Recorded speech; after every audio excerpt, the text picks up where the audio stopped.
আব্দুল কাদের জিলানী ওয়াগিলানী রাহমাতুল্লাহি আলাইহি বলে তার জন্য তুমি কান্না করতেছো? বলে না হুজুর গো, আমার একমাত্র সন্তান, এই দুনিয়াতে আমার সন্তান বিনা আর যেন আর কেউ নাই। ও হুজুর গো, সেই জন্য আমার ছেলের জন্য আমি যেন প্রতি বছর এই টাইমটাতে, এই দিনের মধ্যে আমি আসি, আসার পরে আমি যেন আমার ছেলের জন্য কান্না করতে থাকি। বলে তুমি কান্না চুপ হবে কেমন করে? বলে তুমি কি খুশ হয়ে যাবে আমি যদি একটু মাদত করি? বলে হ্যাঁ হুজুর, আমার ছেলে যদি ফিরে যায় আমার কান্নাটা সুবহানাল্লাহ বন্ধ হয়ে যাবে, আমার মনের আশাটা পূর্ণ হয়ে যাবে, আমার ছেলের উত্তরে বধূটাকে আমি দেখতে পাবো, আমার নতুন বৌমাকে দেখতে পাবো, আসলে আমার মনে বড় খুশি হয়ে যাবে। সুবহানাল্লাহ। ওলি আল্লাহ কেরামত কেমন দেখুন, আল্লাহ ওলি আল্লাহর ক্ষমতা কেমন দিয়েছে। সুবহানাল্লাহ সুবহানাল্লাহ।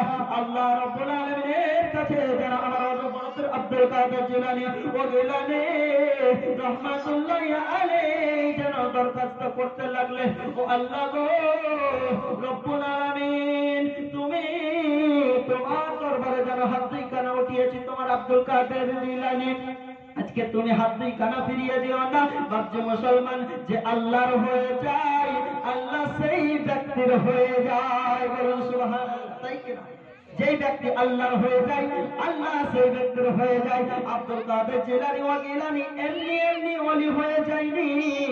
ভাবছে মুসলমান আল্লাহর নৈকট্য লাভ করেছে, আল্লাহকে রাজি করিয়ে দিয়েছে। আল্লাহকে যেই কথাটা বলবে আমার আল্লাহ সেই কথাটা যেন শুনবেন। বলুন সুবহানাল্লাহ। আল্লাহর কাছে যখন দরখাস্ত করলে, আল্লাহ গো তোমাকে যেন এই পরিবার সন্তানকে যেন আবার কোলের মধ্যে ফিরিয়ে দিতে হবে, আমার আল্লাহ রাব্বুল আলামিন আব্দুল কাদের জিলানী ওয়াগিলানী রাহমাতুল্লাহি আলাইহি কথাটা যেন ফেরত দিলেন না। আমার আল্লাহ রাব্বুল আলামিন যেন আব্দুল কাদের জিলানী ওয়াগিলানী রাহমাতুল্লাহি আলাইহি কথাটা কবুল করে নিলেন।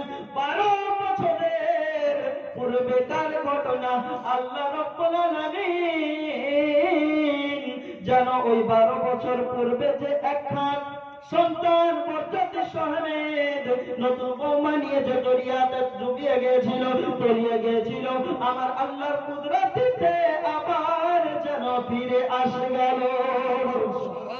এই ছিল আব্দুল কাদেরের সুবহানাল্লাহ ওদের ক্ষমতা। আল্লাহ রাব্বুল আলামিন অলৌকিক ক্ষমতা তিনাকে দিয়েছিলেন। ভাবছে মুসলমান আমার, এই জগতের মধ্যে ওলি আল্লাহকে যে চিনতে না পেরেছে সে বড় অনেক কষ্টের মধ্যে রয়েছে।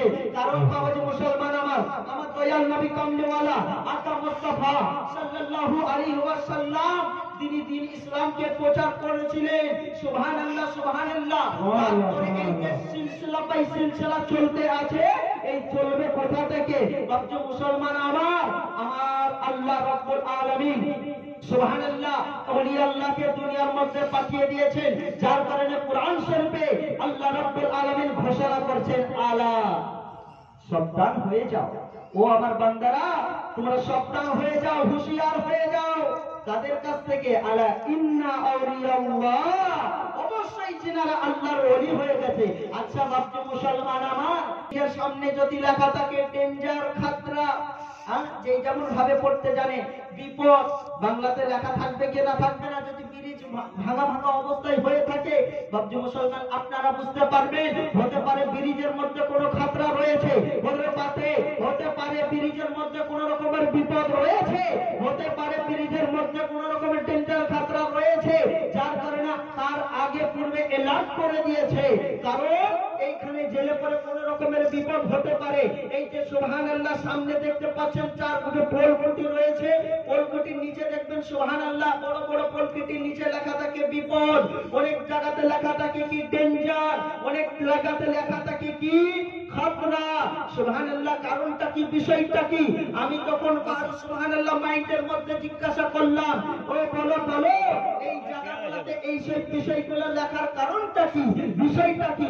বাকি মুসলমান আমার তখন যেন উত্তরে বিবেকে যখন এটাই বলতে আছে, ও নাসির মাওলানা শুনে নাও, এখানে লেখার কারণটা রয়েছে, বিষয়টা রয়েছে এটাই, কারণ এখানে হাত দিলে সে আর মানুষ থাকে না, সে ফুটবল হয়ে যায়, তাই কিনা?